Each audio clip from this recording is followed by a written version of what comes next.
ഇതാണ് എന്റെ സത്യം.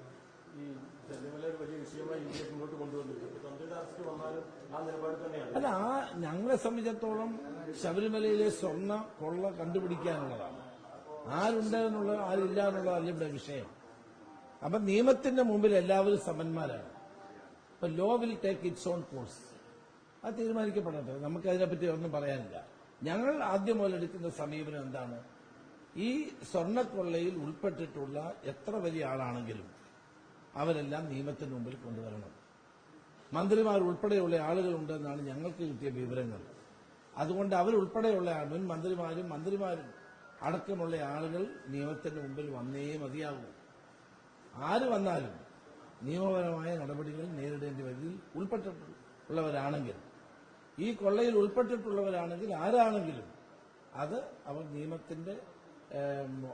നിയമാനുസൃതമായ നടപടികൾ വിധേയരാകേണ്ടി വരും എന്ന കാര്യത്തിൽ സംശയമില്ല.